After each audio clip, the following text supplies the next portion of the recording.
دوسرا حادثہ جو رحلت رسول اللہ کے بعد رونما ہوا اور خصوصاً خاندان رسول اللہ کے اوپر جس کے اثرات پڑے، جسے عموماً مناسبت کے طور پر بھی ذکر کیا جاتا ہے و شان نزول خطبہ بیان کیا جاتا ہے، ایک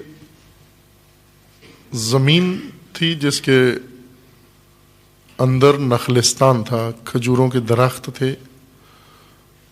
حضرت نے اپنی زندگی میں یہ حصہ زمین کا جو خیبر کی سرزمین کے قریب تھی، اس خطے کے قریب مدینہ سے کافی فاصلے پر فدق کے نام سے اسے بی بی کو سونپ دیا، ہبہ کر دیا، تملیک کر دیا، عطا کر دیا۔ رحلت رسول اللہ کے بعد جو حکومت قائم ہوئی، پہلے حکومتی احکامات میں سے ایک حکم یہ صادر ہوا، بھائی کہ ترجیحات اس حکومت کے لیے بہت زیادہ تھیں۔ سب سے پہلی ترجیح وہ ادھورے کام جو رسول اللہ نے آغاز کیے تھے لیکن وفات کی وجہ سے مہلت نہیں ہوئی، ان کو اتمام تک پہنچائیں، جن میں لشکر اسامہ تھا۔ رسول اللہ نے خود اپنے حکم و فرمان سے لشکر تشکیل دیا اور سب کو اس میں شرکت کا حکم دیا، اور مدینہ سے باہر لشکرگاہ بنانے کا حکم دیا۔ تمام صحابہ کو اس کے اندر شمولیت کا فرمان صادر کیا، لیکن ایسے ہوا نہیں۔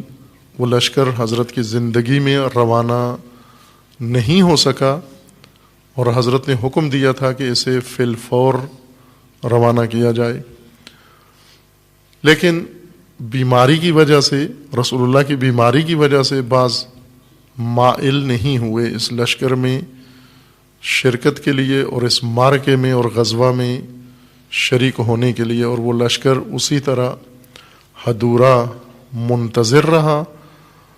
حضرت کی رحلت ہوئی، نئی حکومت، حزبی حکومت برسر اقتدار آئی۔ ترجیحات میں سے فرمان رسول اللہ کو تکمیل کرنا تھا کہ پہلا فرمان حکومتی آرڈیننس یہ جاری ہونا چاہیے تھا، یہ نوٹیفیکیشن جاری ہونا چاہیے تھا کہ فی الفور لشکر کی تکمیل کی جائے اور اسے روانہ کیا جائے۔ اور اس طرح کے چند اور امور جو تاریخی طور پر واضح ہیں کہ ان کو ترجیح حاصل تھی۔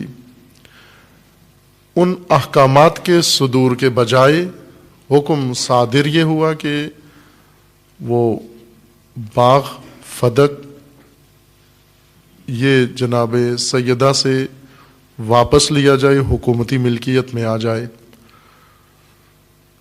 یہ فرمان صادر ہوا۔ اس فرمان کے بھی اپنے سیاسی پہلو ہیں، چونکہ حکومت نے یہ فرمان دیا اور حکومت سیاسی مجموعے کا نام ہوتا ہے۔ حکومت کی تائید بھی سیاست ہوتی ہے، حکومت کی مخالفت بھی سیاست ہوتی ہے، حکومت کے مقابلے میں چپ رہنا بھی سیاست ہوتی ہے، حکومت کی ہاں میں ہاں ملانا بھی سیاست کہلاتا ہے۔ یہ سب سیاست کے زمرے میں ہے۔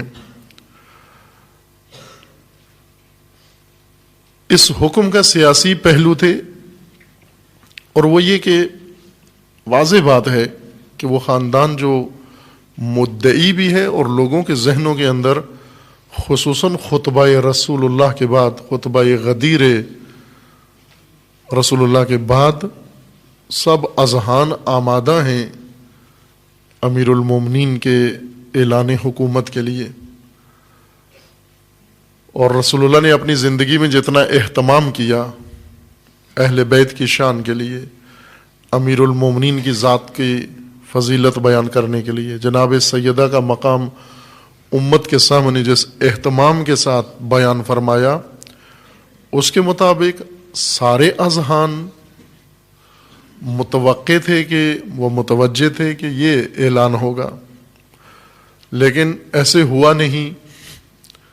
دو احزاب اکٹھی ہوئی اور انہوں نے مل کر فیصلہ توقع کے برخلاف کر لیا، سقیفہ بنی ساعدہ میں بیٹھ کر، اور اکثریت اس پر خاموش رہی، ایک جمعیت نے اس سے اتفاق رائے کیا اور کچھ نے مخالفت کی، لیکن خاموشی کے ساتھ۔ سیاسی پہلو اس اقدام کا یہ تھا کہ جو لوگ مدعی ہیں، حکومتیں عموماً ایسے فیصلے کرتی ہیں جس سے رقیب، جس کو رقیب مانا جا رہا ہو یا سمجھا جا رہا ہو، جو رقابت کے میدان میں ہو، حاکم عموماً رقبا کو نیچا دکھانے کے لیے ایسے حکومتی احکامات صادر کرتے ہیں جس سے اجتماعی طور پر ان کا مقام لوگوں کی نگاہوں میں گر جائے۔ وہ اعتماد جو پہلے تھا، جو بھروسہ پہلے تھا، جو وقار و عزت انہیں نصیب ہے، ان حکومتی فیصلوں سے وہ مقام گر جائے۔ آپ آج کی دنیا کی سیاست میں بھی یہ دیکھتے ہیں کہ حکومتیں اپنے رقیبوں یا حکام اپنے رقیبوں کے بارے میں ہر وہ اقدام کرتے ہیں، اگر ان کا کوئی کاروبار ہو، اس کاروبار کو متاثر کرنے کے لیے حتیٰ قوانین تک بدل دیتے ہیں جس سے سیاسی رقیب کا کاروبار ٹھپ ہو جائے۔ مثلا برسر اقتدار صنعتی گروپ ہے اور رقیب زرعی ہے، زرعی املاک کا مالک ہے، زراعت اس کا پیشہ ہے، حکومت آ کر فوراً صنعتوں کے بارے میں قانون بدل کے صنعتوں کے حق میں کر دیتی ہے، اور زراعت کے مقابلے میں زراعت کے بارے میں قوانین بدل کر زراعت کو نقصان پہنچا دیتی ہے، تاکہ رقیب ان کا مالی طور پر بھی مفلوج ہو جائے، اس کی درآمد کا ذریعہ ختم ہو جائے، اور اجتماعی حیثیت بھی اس کی لوگوں کے نگاہوں میں وہ نہ رہے جو پہلے تھی۔ اس سے عوامی ذہنیت بدل جاتی ہے حکومتی آراء یا حکومتی فیصلوں سے۔ رسول اللہ کا عطا کردہ یہ باغ دختر رسول اللہ سے لے لینا، اس بیٹی سے لے لینا جس بیٹی کا مقام رسول اللہ نے عمر بھر امت کے سامنے بہت اہتمام کے ساتھ بڑھا کے پیش کیا تاکہ امت آگاہ ہو حضرت سیدہ کے مقام سے۔ پہلا حکومتی حکم یہ صادر ہوا، اسی مخدرہ کا حق جو رسول اللہ نے دیا تھا وہ کل عدم قرار دیا۔ نہ کہ حکومت کو اس باغ کی ضرورت تھی، اس کی درآمد اتنی تھی کہ حکومت اس سے بہت مالی فائدہ اٹھانا چاہتی تھی۔ سب سے اہم پہلو اس کے اندر اجتماعی طور پر مقام اہل بیت کو لوگوں کی نگاہوں میں اس حیثیت سے نیچے لانا تھا جو حیثیت رسول اللہ نے بیان کی تھی۔ چونکہ رسول اللہ نے بہت باعظمت مقام اہل بیت کا ذکر فرمایا، بے نظیر و بے مثل مقام ذکر فرمایا۔ خصوصاً امیر المومنین علیہ الصلاۃ والسلام جناب سیدہ سلام اللہ تعالی علیہا، ان دو ہستیوں کا احترام و مقام جو چاہیے تھا تعارف کے طور پر، معرفت کے طور پر، معرفی کے طور پر بیان فرمایا۔ اور یہ اقدام ایسا تھا، کسی کی جائیداد کو قرق کر لیا جائے، کسی کی جائیداد کو ضبط کر لیا جائے۔ جائیداد ضبط ہوتے ہی اذہان میں سوچ بدل جاتی ہے۔ عوام عموماً بھیڑ چال ہوتے ہیں، عوام کہتے ہی ان کو ہیں جو سوچتے نہیں ہیں، صرف دیکھتے ہیں، اور جن سے متاثر ہیں ان کے اقدامات کے مطابق اپنی راہیں انتخاب کرتے ہیں، سوچتے نہیں ہیں، دیکھتے ہیں کیا ہو رہا ہے، اسی کے مطابق چل پڑتے ہیں۔ عوام کی نگاہوں میں جائیداد کی ضبط ہو جانا، اس کے بہت سارے پہلو ہیں. اس کو کھولیں اگر موضوع کو تو اندر سے بہت سارے پہلو نکلتے ہیں سیاسی جائیداد کی ضبطی سے. اس سے ایک پہلو یہ نکلتا ہے کہ یہ جائیداد ناحق تھی، گویا ان کے پاس حق نہیں بنتا تھا. یہ جائیداد قوم کی تھی، یہ جائیداد مملکت کی تھی، یہ جائیداد ریاست کی تھی، یہ بیت المال تھا، اور نعوذ باللہ ناحق ان کو دے دی گئی تھی، اس لیے واپس لی گئی ہے. جس طرح حکومتیں آتی ہیں، امیر المومنین نے بھی یہی کیا. جب امیر المومنین حکومت میں آئے، چونکہ بنو امیہ کے دور کے بعد، یا کہ یوں کہیں کہ بنو امیہ کے دور حکومت کے درمیان میں امیر المومنین کو حکومت کا موقع ملا. بنو امیہ کی حکومت کا آغاز ہو چکا تھا خلیفہ سوم کی حکومت سے. پھر بیچ میں خلیفہ سوم کے قتل کے بعد امیر المومنین کا مختصر دور حکومت آیا، اور اس کے بعد دوبارہ پھر بنو امیہ کی حکومت قائم ہو گئی. اس بیچ میں ایک وقفہ ہوا سیاسی. دور حکومت امیر المومنین لگ بھگ 4 سال کے لگ بھگ تھا. امیر المومنین نے حکومت میں آتے ہی اعلان کیا کہ میں بیت المال کو واپس لوٹاؤں گا جہاں بھی ہوا. اگر یہ دلہنوں کا جہیز بن چکا ہے میں تب بھی اسے واپس لوٹاؤں گا. اگر یہ لوگوں کے گھروں کا حصہ بن چکا ہے میں پھر بھی اسے واپس لوٹاؤں گا، چونکہ میں زعیم ہوں، امین ہوں، خلیفہ ہوں اور امین بیت المال ہوں. جہاں بھی یہ بیت المال ہے میں اسے واپس لوٹاؤں گا. اور ایسے کیا بھی امیر المومنین نے. واپس لوٹانے کا مطلب یہ ہوتا ہے کہ ناحق تھا ان کے پاس، جنہوں نے لے لیا حق نہیں تھا ان کا، اس لیے واپس لیا جا رہا ہے ان سے. رسول اللہ صلی اللہ علیہ وآلہ وسلم نے اپنے دور حکومت میں اختیارات حکومتی کے ساتھ جو اللہ کی جانب سے رسول اللہ کو حاصل تھے، چونکہ رسول اللہ الہی حاکم تھے، عوامی حاکم نہیں تھے، الہی حاکم تھے، اللہ کے نمائندے تھے، عوامی نمائندے نہیں تھے. اللہ کے نمائندے کی حکومت تھی عباد اللہ پر، اللہ کے بندوں پر. اور رسول اللہ نے الہی اختیار سے، الہی فرمان سے، الہی حکم سے جو اقدام کیا حکم الہی سے کیا. بہت سارے محققین نے، علماء نے اس موضوع پر کتب تالیف کی ہیں کہ یہ رقبہ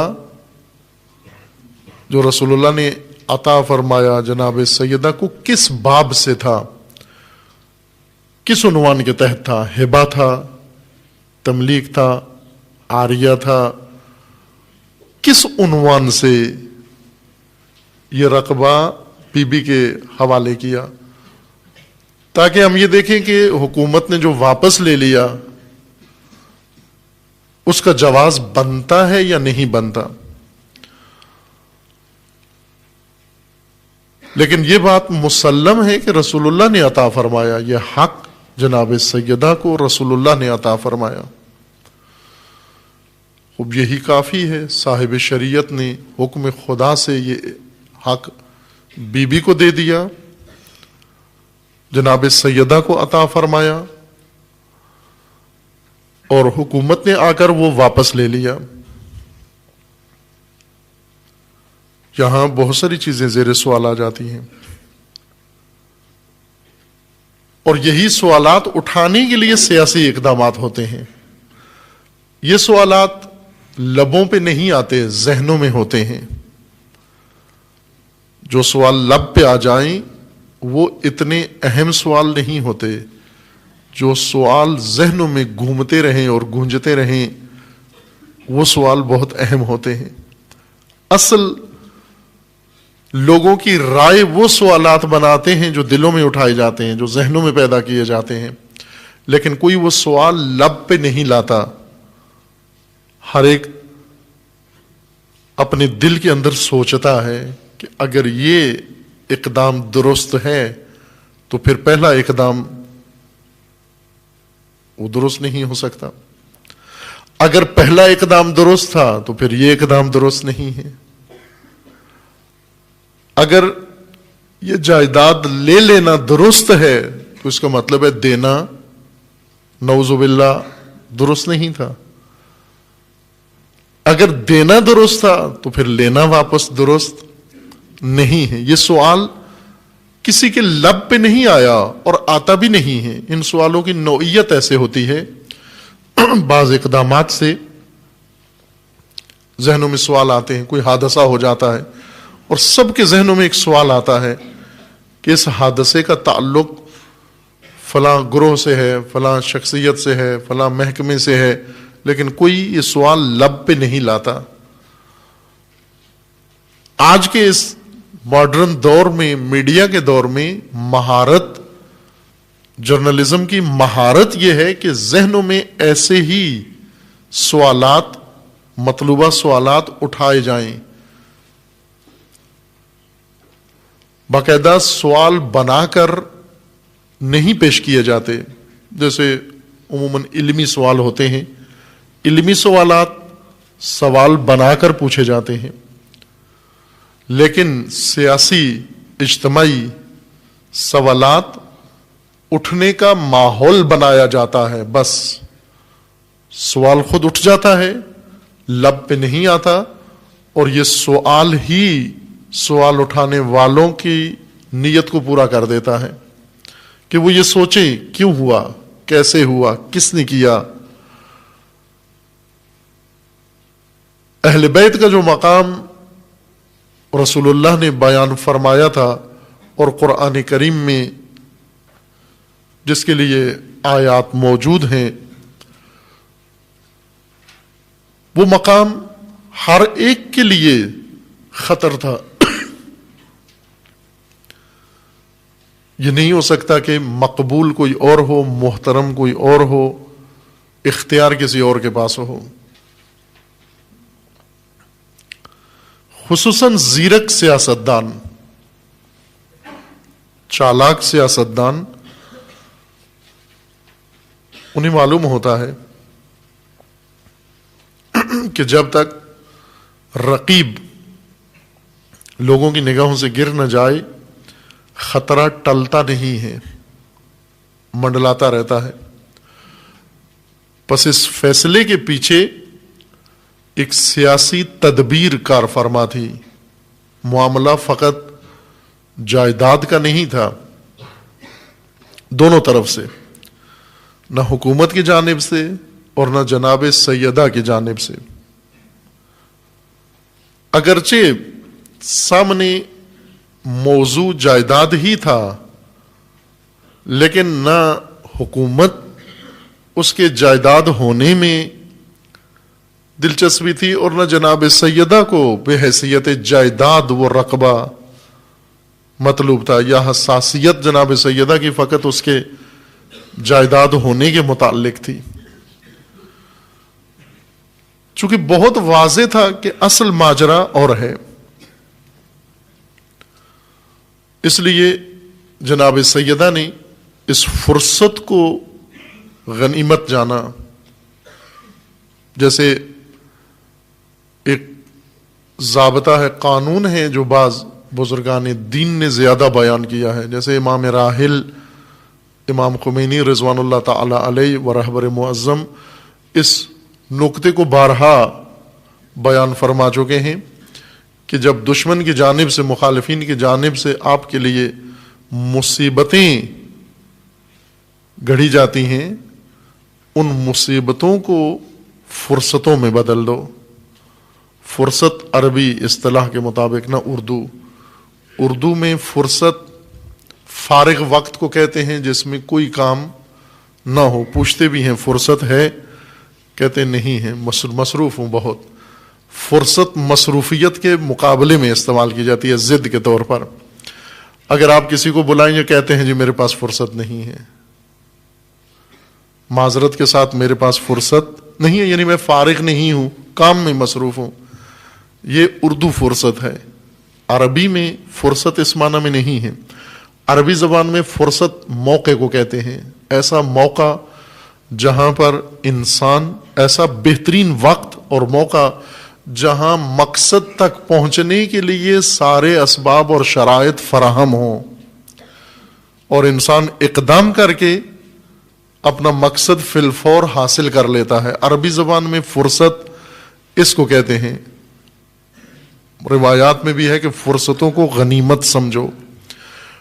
احمقوں کی ایک علامت یہ ذکر کی گئی ہے کہ اگر دیکھنا یہ چاہتے ہو کہ اہل حکمت کون ہے اور اہل حماقت کون ہے، جو فرصتیں ضائع کرتے ہیں وہ حماقت والے ہیں. احمق کی ایک صفت یہ ہے کہ فرصتیں ضائع کرتا ہے، یعنی مواقع، ایسے موقع جن میں مقصد حاصل ہونا بہت آسان ہے. فرصت کہتے ہیں جب زمین زرخیز ہو، زمین میں نمی موجود ہو، فصل کاشت کرنے کا موقع ہو، بیج بھی موجود ہو، ساری دنیا کاشت کر رہی ہو اور یہ شخص کسان صاحب زمین سویا ہوا ہو اور موقع ضائع کر دے. اس وقت جاگے جب فصل کاشت کرنے کا وقت گزر چکا ہے، اس نے فرصت گنوا دی، وقت ضائع کر دیا. فرصت شناسی پر ایک مفصل گفتگو ہے نہج البلاغہ کے حکمت علی کے عنوان سے، وہاں مراجعہ کیا جا سکتا ہے. بی بی نے فرصت جانی، مصیبت کو فرصت میں بدل دیا، مشکل کو فرصت میں بدل دیا، تدبیر کے مقابلے میں تدبیر استعمال کی، سیاست کے مقابلے میں سیاست ہوئی. ایک فرمان جاری ہوا امیر المومنین کے فرمان کے مطابق. امیر المومنین فرماتے ہیں کہ آسمان کے سائے تلے ہمارے پاس اس زمین کے اوپر درآمد کا یہی ایک ذریعہ تھا. آسمان کے سائے تلے درآمد کا ایک ذریعہ تھا. یہ معافی ایدینا، ہمارے ہاتھ میں یہی ایک چیز تھی. اب میں اس کا ترجمہ درآمد کر رہا ہوں، یعنی ہمارے ہاتھ میں یہی ایک چیز، ٹکڑا زمین تھی بس. اس کے علاوہ اہل بیت کے پاس کوئی اور ملکیتی زمین اس وقت نہیں تھی. گھر تھا اور یہ فدق، لیکن باقی لوگوں کے پاس بہت کچھ تھا. مدینہ میں بہت کچھ تھا، مکہ میں بہت کچھ تھا، اور مفتوحہ علاقوں میں بہت کچھ تھا. کچھ رسول اللہ نے انہیں دیا ہوا تھا، کچھ خود سے انہوں نے لے لیا. باہر کیف انصار کے پاس بہت کچھ تھا، انہوں نے مہاجرین کے ساتھ تقسیم کیا، اموال، جائیداد، مکانات، جو کچھ ان کے پاس تھا. امیر المومنین فرماتے ہیں کہ اس آسمان کے سائے تلے ہمارے ہاتھ میں یہی تھا جو حکومت نے لے لیا. امیر المومنین کو جب حکومت ملی، بیت المال سارا جس جس کے پاس تھا وہ لوٹا دیا، لیکن فدق نہیں لوٹایا. یہ آرڈیننس امیر المومنین نے جاری نہیں کیا. فدق دلچسپ موضوع ہے تاریخ کے اندر، ہر معصوم نے اس کو بیان کیا ہے، اور سب سے عالی مضمون کے ساتھ حضرت امام موسیٰ کاظم علیہ الصلاۃ والسلام نے بیان کیا فدق کو.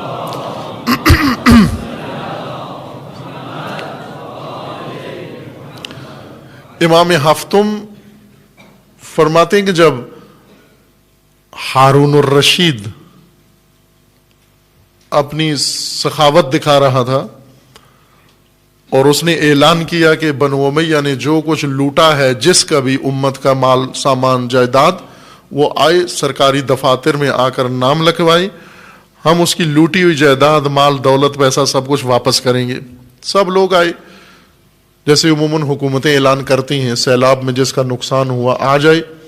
اب سیلاب جنگ میں آتا ہے اور نقصان والے لاہور سے وہاں جاتے ہیں اپنا نام لکھوانے کے لیے کہ ہمارا بھی بہت کچھ لوٹ گیا ہے، ڈوب گیا ہے. وہ ویسے ہوتا ہے، جب صلہ عام ہوتا ہے تو اس میں شاید سیلاب زدگان کو فرصت نہیں ہوتی، کے پاس تو گاڑی نہیں ہوتی کہ وہ پہنچے سرکاری دفتر میں، بیچارے پانی میں پھنسے ہوتے ہیں، لیکن لاہور شیخو پورہ والے آسانی سے پہنچ جاتے ہیں، وہاں جا کر نام لکھوا لیتے ہیں، جی ہمارا بہت کچھ جنگ میں ڈوب گیا۔ کہاں ڈوب گیا؟ کہتے ہیں یہ جہاں پانی کھڑا ہوا یہ سب ہمارا تھا۔ ہوا ہے ایسے، بعض سیلاب زدگان کی مدد کے لیے لوگ گئے تو وہ روڈ پر ہی بستی آباد تھی، جو ٹرک پہنچا انہوں نے وہیں پہ پکڑ کے ان لوڈ کروا لیا، تو وہ پتہ چلا کہ وہ یہاں سے گئے ہوئے تھے لوگ۔ سیلاب زدگان تو روڈ کے کنارے نہیں ہوتے، وہ تو کھیتوں میں، گاؤں میں، دیہی آبادی میں ہوتے ہیں۔ سڑکوں کے کنارے تو سیلاب زدگان نہیں ہوتے، وہ اپنے اپنے علاقوں میں ہوتے ہیں، وہاں سامان پہنچنا بہت مشکل ہے، لیکن انہیں پتہ ہوتا ہے کہ ٹرکوں کے راستے کہاں سے جاتے ہیں، وہاں جا کر باہر کے ہارون نے یہ اعلان کیا کہ جس کا جو بنو امیہ نے لوٹا ہے وہ آئے، تاکہ یہ بتائے کہ بنو امیہ نے لوٹا ہے اور بنو عباس واپس کر رہے ہیں۔ سب کو لکھ رہا تھا، دے رہا تھا۔ اس اعلان کے بعد امام علیہ السلام نے مشاہدہ فرمایا اور کہا ہارون کو کہ سب کو لوٹا ہوا حق دے رہے ہو، ہمارا حق نہیں دیتے۔ تو ہارون نے کہا کہ آپ کی مراد فدق ہے؟ امام نے فرمایا ہاں میری مراد فدق ہے۔ تو ہارون نے کہا کہ آپ اس کی حدود بتائیے، میں ابھی فرمان جاری کرتا ہوں کہ آپ کو واپس کر دیا جائے۔ امام ہفتم نے حدود بتائیں فدق کی، اور وہ حدود تمام مملکت تھی جس پر ہارون کی حکومت تھی۔ فرمایا کہ یہ ہماری فدق ہے، یہ ہمیں لوٹا دو۔ ہارون سمجھ گیا، کہنے لگا اگر یہ آپ کو لوٹا دوں تو میرے لیے کچھ نہیں بچتا۔ اب اس لیے کہا کہ یہ فدق اور فدق کا مدعی یہ اگر زندہ رہے، آزاد رہے، یہ تو پوری مملکت مجھ سے لے لے گا۔ امیر المومنین نے اپنے عہد خلافت میں فدق کے متعلق کوئی نوٹیفیکیشن جاری نہیں کیا۔ لے سکتے تھے کہ یہ تو ہمارا ہے، لیا گیا تھا، سابقہ حکومت نے لے لیا، اب یہ ہماری جائیداد تھی، یہ واپس ہمیں ملنی چاہیے۔ اور بعض عہد میں دی بھی گئی، کچھ عہد میں اہل بیت کے نام آج بھی بعض سادات مدعی ہیں کہ ہمیں واپس کیا جائے۔ سادات کو وہ تو ویسے پوری زمین کو اپنی جائیداد سمجھتے ہیں، جہاں بھی کوئی خالی جگہ مل جائے سادات اپنا عالم گاڑ لیتے ہیں وہاں پر۔ بعض حکومتوں نے ایک ٹیکٹیک کے طور پر یہ کام کیا، لوٹایا واپس، لیکن جناب سیدہ نے اس مسئلے کی عظمت کو دیکھا کہ کیا کرنا چاہ رہے ہیں، اہل بیت کے ساتھ کیا رویہ اختیار ہونا جا رہا ہے، تدبیر کیا سوچی جا رہی ہے، تدبیر کے مقابلے میں تدبیر۔ بی بی نے